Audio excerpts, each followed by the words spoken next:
This is All India Radio, Power of Listening. Under this series, we now bring you an exclusive interview with Professor PP Divakaran, academician and researcher in the field of mathematical traditions of India, on the theme History of Indian Mathematics. The interviewer is AIR correspondent A.M. Mayusha. Namaskar and welcome. Here we have with us an eminent scholar, Professor PP Divakaran. He is a retired professor from Tata Institute of Fundamental Research, Mumbai.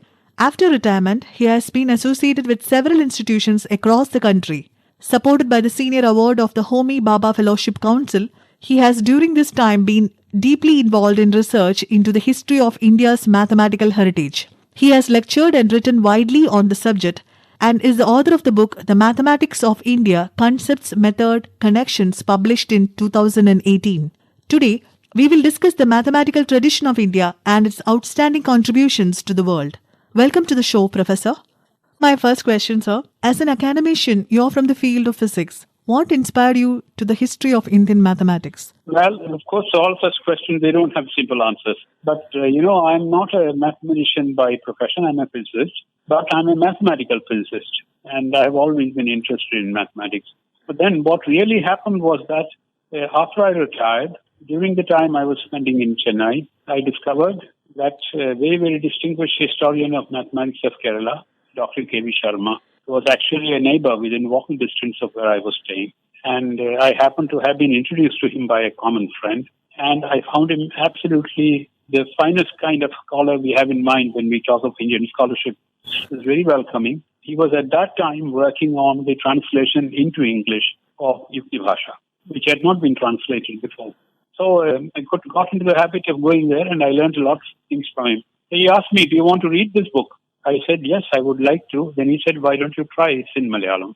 So that's how I got interested in the subject. And I dipped into it for over a year, and I discovered that it was actually a treasure house. It was full of wonderful things. That is how I got interested in the subject. Moving to the second question. India has an exceptional heritage of mathematical geniuses, including Aryabhatta and Brahmagupta. What are the factors that caught your attention to the 14th century mathematician Madhava or Sangama Grama?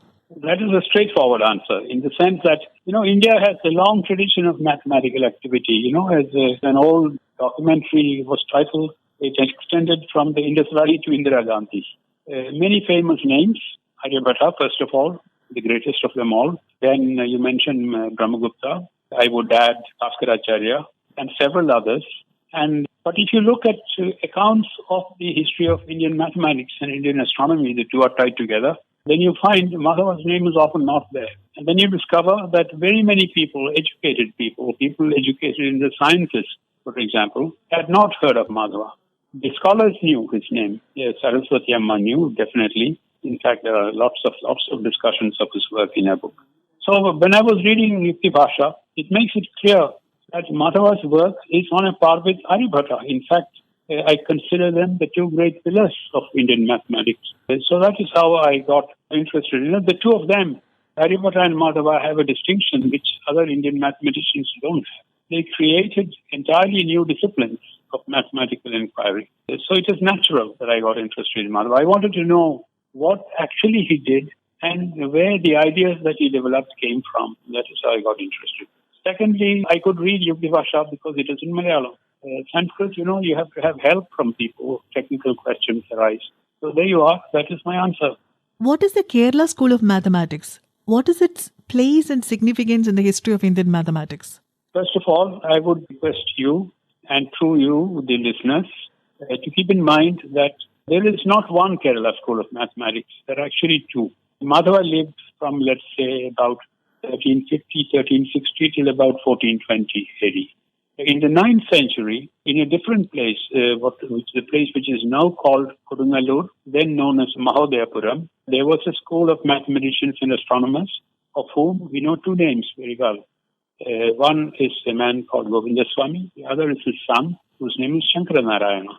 And Shankaranarayana wrote a book called Shankaranarayaniyam, or it is a commentary on one of the works of the first Bhaskara. So it is better to keep. That is the first Kerala school. If you like, you call the second one, the next one, the Madhava school, the second Kerala school, or as I prefer to call it, the Nila School. Why the Nila School? Because, as most people from Kerala know, at that time, the 16th and 17th centuries in particular, this was a cradle of all of modern Kerala culture, all of it. Kunja Tirudachan was from that area. All the great Kathakali works were written, not there, but under the influence of those people. Other art forms, Ayurveda flourished there, most of all. So I like to call it Nila School, partly because of my bias, partly because of my special knowledge as a Malayali, that this was a very, very special part of Kerala and of India. So that's the reason I call it the Nila School. But why, what is its special place? I think, first of all, who were they? Madhava was the first of the second Kerala school. And he had one student we know of, who had two students, both his sons and so on and so forth. Till we come to Nilakantha, who was a very, very great person, very, very great man. And in fact, in my view, second only to Madhava in a different way. Nilakantha had a disciple called Jyeshtadeva, who then had disciples called Shankaravarya and Achila Pisharati. And that's sort of the end of the Kerala school, or the Nila school. Why is it special? It's special because of the continuity. You know, it's very, very unusual to find in ancient times a line of succession of outstandingly good people working in any special area, whether it is Ayurveda in India, or mathematics and astronomy in India, or mathematics, astronomy, other sciences in later Europe, and so on and so forth. So this was a very special thing that happened. The real reason why it is special, it is the high point in this long story of mathematics in India, for 3,500, 4,000-year-old story. And this also represents intellectually, creatively, the summit of this long story. After that, it died. Moving to the next question. So, in your studies, you say that Madhava articulated the principles of calculus centuries before Newton and Leibniz. How do you justify that? Centuries before, of course, is very easy because Madhava lived about 250 years before Newton did. 1350 born. Newton was born in about 1650. So the time, there is no question. And chronologically, Madhava preceded Newton. So the question is it calculus? Yes, it is calculus. And the proper justification of this claim will require very, very technical issues concerning what calculus is and how it is different from other mathematical disciplines and so on and so forth. That I will not go into. It's both in concept and method. It is calculus. The proof for that is that many of the things that are proved in Yukti Bhasha, these are all claimed to have been first formulated by Madhava. Many of those things are done in a way which, if I take it from Malayalam prose and turn it into equations, it's exactly the way we teach the subject today in schools and colleges. Exactly the same. Some of them are so similar that I have actually translated one particular passage exactly into English prose, then into equations, and then that's exactly what you find in the textbooks. So in my mind, in fact, there is no question that it is calculus. In other people's minds also, there should be no question if they take the trouble to go through actually what Yukti Bhasha contains. There is a difference, though. There is one respect in which Newton and Leibniz were ahead, even not in time, but in technical ability. Calculus was applied in Kerala by Madhava and his disciples to problems of a very, very specific kind. They're problems which arise in what is called the study of trigonometric functions. Newton and Leibniz, from the beginning, recognized that they are the same methods, exactly the same methods, the unknowingly the same methods, apply to a much larger class of mathematical objects, much larger class of what are called functions. But this is, of course, not a reason for neglecting Madhava's work or rejecting Madhava's work as calculus, because subsequently, if you see the applications and uses of calculus today in mathematics, Newton and Leibniz would have been astonished. They would not have recognized their own ideas in what's now called calculus. So I think it is perfectly justified. That's my view. I think more and more people agree with me, especially the mathematicians. More and more mathematicians agree with my view. In fact, one of the finest living mathematicians today who's interested in the history of mathematics, in fact, is a good friend of mine and a very, very fine scholar of Indian traditional mathematics. He says, I have no doubt that Madhava belongs alongside Newton and Leibniz. Not exactly the same words, but that is what he has said. So it's not just me. Lots of people now think so, that it is calculus. What are the historical records that provide the knowledge and evidences for Mr. Madhava's contributions? Madhava himself wrote very little. I mean, he didn't write it. He only wrote one or two little books, and these are manuals, astronomical manuals. But what we know from Nilakantha's great work, Aryabhatiya Bhashya, in which he gives the credit of almost all of these things to Madhava. He will say things like Madhavoditam or Madhava Nirmitam Padyam, and then quote a verse from Madhava. So the impression we have now, at least I have now, is that Madhava scattered his wisdom, whoever was willing to listen to him. And it is his followers who put them all down in well-constructed works of technical quality. Nilakantha, but most of all Yukti Bhasha. So the real source of our information is Yukti Bhasha. Trouble is it is in Malayalam. That is a part of the problem. Some mathematicians pointed out that Madhava and the members of his school applied the geometrical methods to obtain their findings, and it is different from the modern methods of calculus. What do you think? Oh, I would not fully agree because it's a technical question. The reason why I would not fully agree is that geometry and other disciplines of mathematics, such as algebra, in India were never separated. They were all mathematical knowledge was mathematical knowledge. They would have special names like for geometry or algebra, Kshetraganita or Bijaganita and so on and so forth. But they used algebraic techniques very freely in their geometry, and they used geometry to prove algebraic results. As far as calculus goes, fundamentally, calculus is a subject which concerns itself with deviations from geometric deviations from straight lines. Its algebraic version, you would say, the functions which are not linear. And the two are intuitively recognized to be two aspects of the same question from the beginning in Indian geometry and algebra. In Europe, on the other hand, they became formally joined together in the great work of the great man, René Descartes. So when Newton and Leibniz did it, there were two ways of looking at it, geometric and algebraic, because, you have a geometric figure, a curve, for example, like a circle, and then you will have an algebraic expression of the same geometric fact. You could work with either. But fundamentally, calculus is about nonlinear geometry. Listeners, we are in conversation with Professor PP Divakaran about the mathematical tradition of India. Moving to the next question. It took more than 2 centuries for the work of the great Madhava to be recognized. What might be the reasons behind this delay? Yukti Bhasha, the primary source of his work, is written in Malayalam.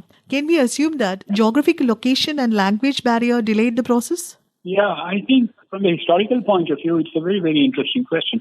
I think some of the things that I say are very personal views. They may not be, other people may not agree with me. I think the fundamental reason was that the Miller School was largely self-sufficient in the sense that there were no close contacts with other parts of India. And I think there is a reason for that. Apart from the typical Malayali isolationism, which I think is an intellectual fact, there are other reasons. Kerala was never part of an Indian empire, ever. Till, it was never ruled by a power based outside Kerala till we became independent and the linguistic reorganization of states took place. So people were very self-sufficient, very autonomous in many ways. So they were quite happy talking to one another.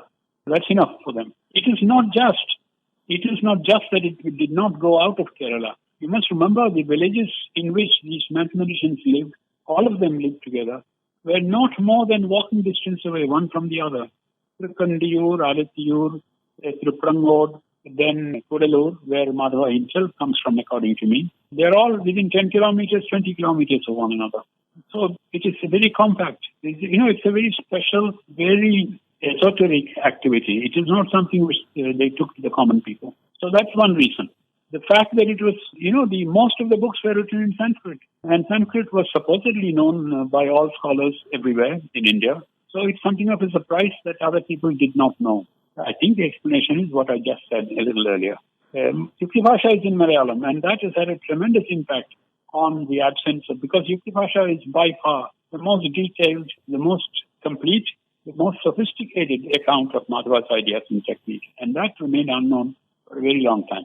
The other part of the answer to your question is, when we say remained unknown, was neglected, we mean generally by Westerners, because we are all products of the Western education system. The Westerners didn't know about it till 1830, and that is when Charles Wyche, a gave a lecture in London in which he talked about the text that he discovered in near Kochi, I think probably in Gurunagala. So that is, why would they be interested? They were a colonizing power. The Europeans, the British were a colonizing power. They would not particularly care for it, even though in the early days of the East India Company, people like Colebrook and even William Jones took an interest in texts on subjects which we now consider to be scientific. But it disappeared, little by little people didn't know anymore. Kerala was a far corner, it's so far from Calcutta. It wasn't very much part of their, what shall I say, the view of India. That I think is a reasonable, I find that reason satisfactory. Other people don't. What could be the factors that hindered the mathematical activities of Kerala school and prevented it from flourishing into a renowned center of learning? Did colonization play a major role? This is part of the answer is already in what I said just a little while ago, that it was, it was an isolated activity. When people were using these mathematics to write books on astronomy and subsequently to write down rules to be followed by astrologers, then it became, that kind of thing was widely known because people were strong believers in astrology. But Madhava's work is very, very pure mathematics by and large. It is very little applications in astronomy. So that would not have appealed to, let's say, Konkan was full of astrologers, the Konkan coast. It would not have appealed to them. So there is that. Then, as far as the Europeans are concerned, you must remember that the beginning of the scientific activity in the modern Europe is a product of the Enlightenment. And that happened at about the same time as colonization started of India by Europeans. The European colonizers arrived in India at the point when the Nilaf school of mathematics was at its pinnacle. Nilakantha wrote his other great astronomy text, Pancha Sangraha, 2 years after Vasco landed near Calicut. So there was, and that destroyed the local support system for these activities. The Samudris were very busy fighting first the Portuguese, then the Dutch, then the English. Then the temples lost their riches. Tirunavaya, for example, very rich temple, or Arathiyu, another rich temple, all in the same area where the mathematicians were. All of them lost their wealth. So that is the reason why.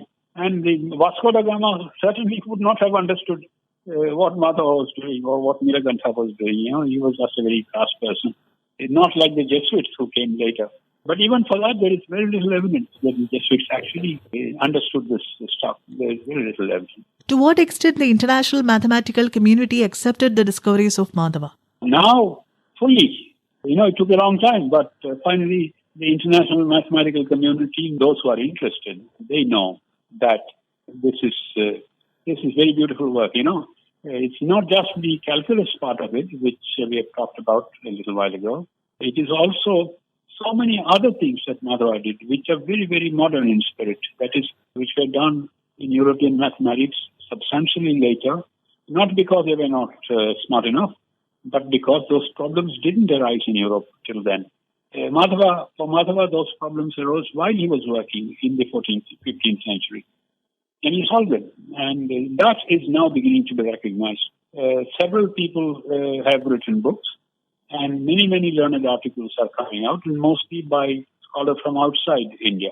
And so those who are interested is now very well aware. Do you think our great mathematicians received less acknowledgement compared to their Western counterparts? I think so, and I think that is also very natural. Europe, as I said, Europe got into the science game or mathematics game, astronomy game, whatever, the rational use of the intellect to understand the world better.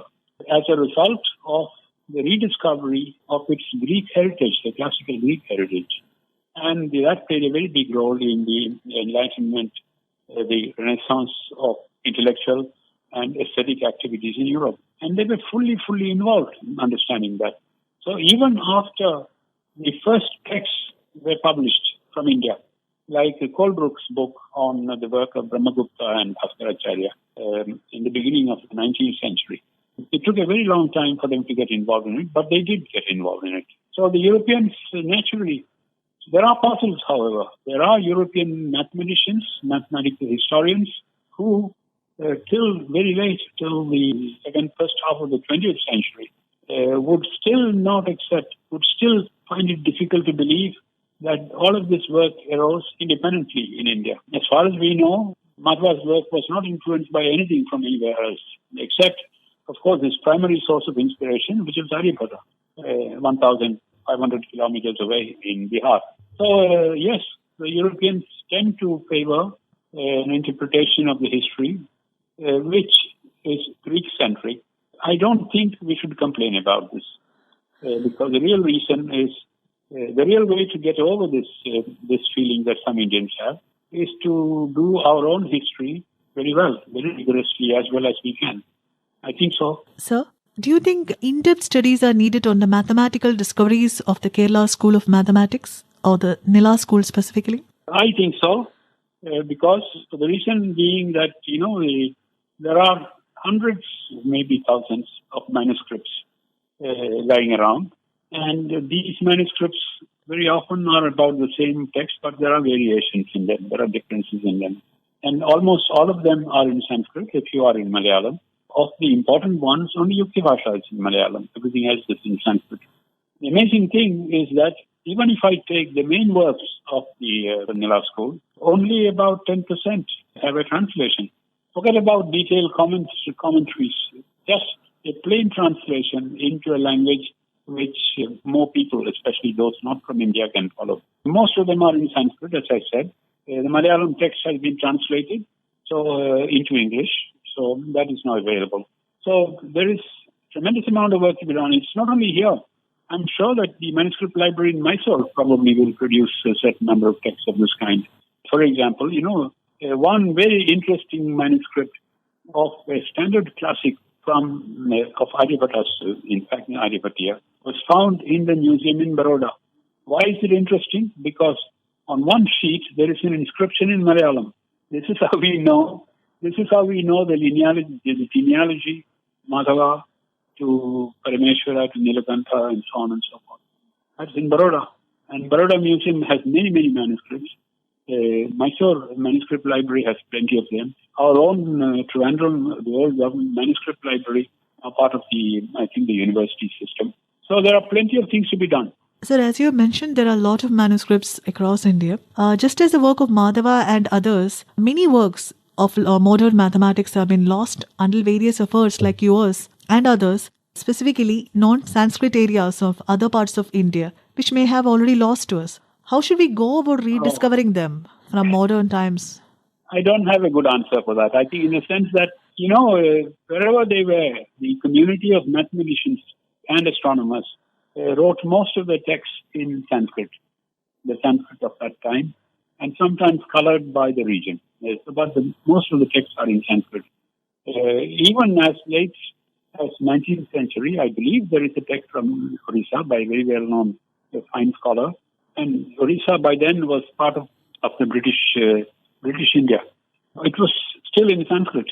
As you probably know, the great traditional schools of learning in Kerala, for example, the famous one in Kodunallur, was active till 1940 maybe. So most things are in Sanskrit. So that is not a major reason why we have lost any knowledge. We may have lost manuscripts. But if you put them all together, if you look at all the things and try to find a continuity, try to find how ideas from a certain time influence what came later, I have the personal feeling that we haven't lost anything of great significance. That's what I feel. In the sense that we can actually reconstruct the flow of ideas from, let's say, Aryabhata onwards without serious difficulty. Listeners, we are in conversation with Professor PP Divakaran about the mathematical tradition of India. So it is often observed that most modern mathematical and scientific thinking invariably traces its lineage to European and Greek thinkers over the centuries. What efforts do we need to make, in your opinion, so Indian thoughts, ideas and thinkers find their rightful place for concepts originally articulated by them perhaps much earlier than their European and Greek contemporaries? These things are not done by deliberate action.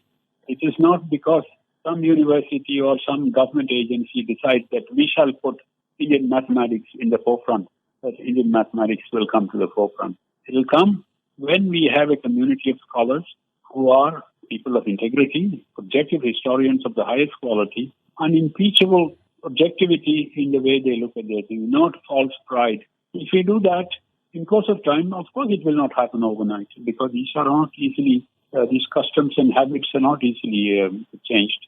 But that is, in fact, the only way. Besides, that will make us better historians, because, just by insisting on objectivity, our understanding of reality, in the reality in which we live, will be better, and that's very good. Especially the young people, we should concentrate on giving them an idea of India's achievements, hiding none of the great achievements, in fact, playing them up, but also not hiding things about which we need not be very proud. Vedic mathematics used to be very popular at one time. The fact is, Vedic mathematics is neither Vedic nor mathematics. The real Vedic mathematics is much tougher, much deeper, very much more significant for the history of mathematics in the world. If you ask a typical university professor, let's say, who is not interested seriously in the history of mathematics, the first thing he has to tell you is, oh, you mean Vedic mathematics? I say, no, not the Vedic mathematics you mean. So it's a complex question. It is, in my view, there is no miracle answer. You've got to work at it. You've got to work on our educational system and so on and so forth. That's the way to make us feel, proud and objective at the same time about our achievements from the past. Sir, what are the possibilities of the Indian tradition of mathematics to the new areas of innovation and technology, sir? Wonderful. Very good. Actually, if you ask me, if you use the term mathematics in a slightly more general sense, in the sense of including what is sometimes these days called modern logic or mathematical logic, then I think it has already happened in the following sense. Applications of mathematics to technology or innovative sciences and so on and so forth, it happens in a very natural way. And generally what people use is in many fields in which the mathematics from the 19th and the 18th century are very useful. For example, weather forecasting still depends on mathematical methods first probably understood in the 19th century. However, the interesting thing is that from the very ancient times, mathematical ideas of very ancient times are rarely ever useful in modern technology. There are some exceptions to this. For example, cryptology, coding, encoding of information, the practice in using, internet transactions on banks and so on and so forth. They go back to certain elements of number theory which are very old. And that number theory, Indians contributed very, very significantly. For example, Brahmagupta. Brahmagupta, some of his work on what is called number theory is very directly relevant to this kind of thing. But more generally, as I said, if you include in the term mathematics, if you include mathematical logic, well, the first logician in the world, serious, active, rigorous logician in the world is not a mathematician, he's a grammarian, a very famous grammarian called Panini. Panini, the foundation of Panini's work is a classification of all objects into certain sets. When these sets are defined in a very, very modern way. That is to say, they're defined not by describing them, but by saying what they do, what their functions are, the elements of those sets, what their functions are. That is very much part of modern computer theory. Paninian methods are, in fact, there have been many conferences on the relevance of Panini's work on modern information theory. So it's already happening. But lots of things will not be applicable because, from our point of view, these things were great when they first took place, but they have been overtaken by modern things. Europe made tremendous progress beginning in the 17th century, beginning with the Enlightenment in the sciences. Modern science is essentially European science that we cannot forget. But as my good friends working in these areas of philosophy and so on used to say, but the streams that went to make this river large must not be forgotten. We must know the history of this big, big river called modern science. So that's my answer to that question. Thanks a lot, Professor PP Divakaran. It has been a pleasure talking to you and sparing your valuable time for All India Radio. Power of Listening. Under the series, you just heard an exclusive interview with Professor PP Divakaran, academician and researcher in the field of mathematical traditions of India on the theme History of Indian Mathematics. The interviewer was AIR correspondent A.M. Mayusha. Do tune in to the next episode, same day, same time. This program was produced and presented by the News Services Division of All India Radio.